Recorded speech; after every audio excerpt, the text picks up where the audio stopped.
What up, Screen Fiends? I'm GB, and you're tuned in to Headz TV, where we like to discuss all the wonderful things appearing on your movie and your TV screens. In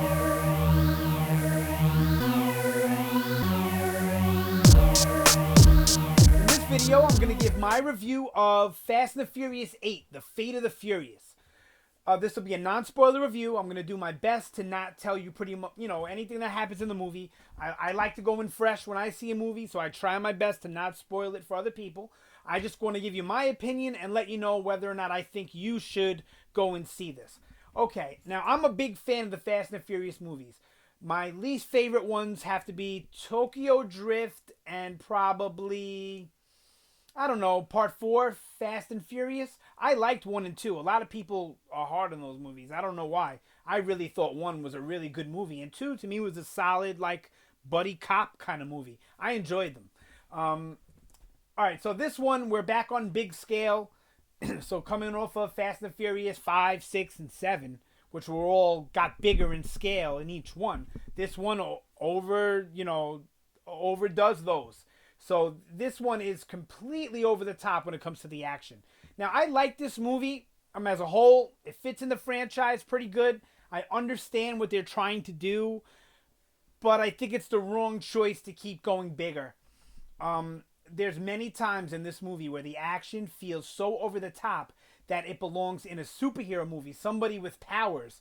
The thing that to me was refreshing about Fast and the Furious was it was an alternative to superhero movies. It was an alternative to those big giant budget movies that we get.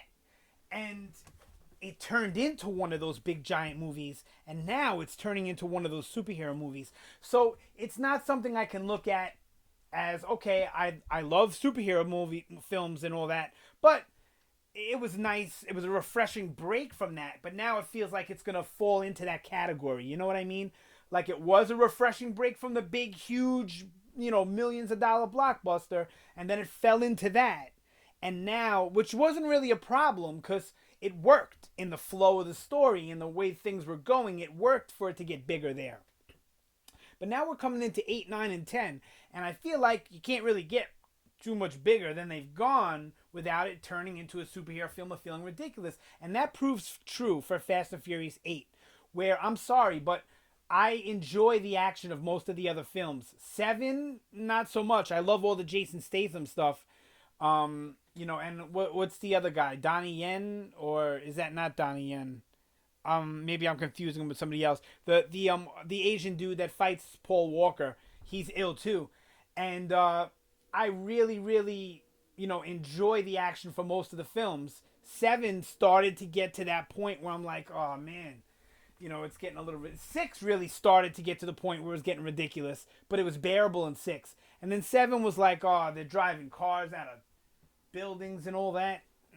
I don't know. I couldn't get with it, And now the action is so unbelievable that it's like, dude, this guy needs to have on a cape if I'm going to believe this or buy it in any way. And, that's where the movie fell flat. The story of it was really good. I can't really tell you much about the plot because there's some twists and turns in this plot that I didn't see coming, not by a mile. And maybe you see him coming, and, kudos to you if you do. This movie takes some risks and goes to places that a lot of movies in the action genre stay away from these days unless you're like a hard R action.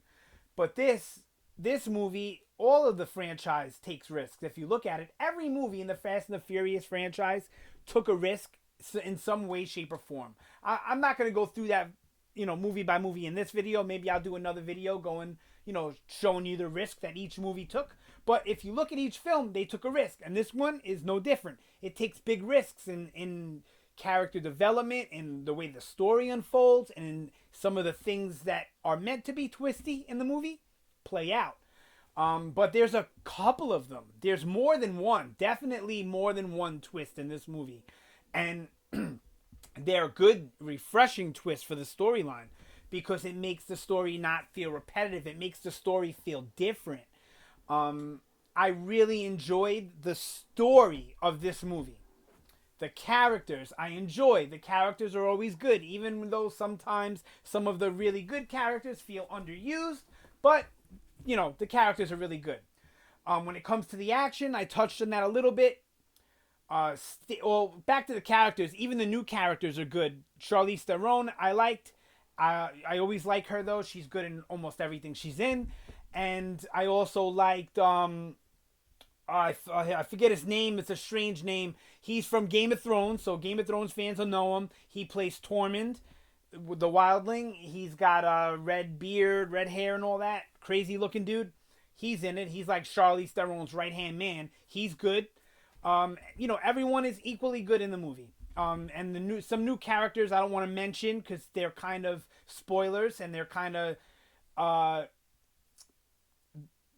you know, messing up the twist for you, so I won't talk about them. But there's some good stuff as far as characters and character development goes from new characters and old.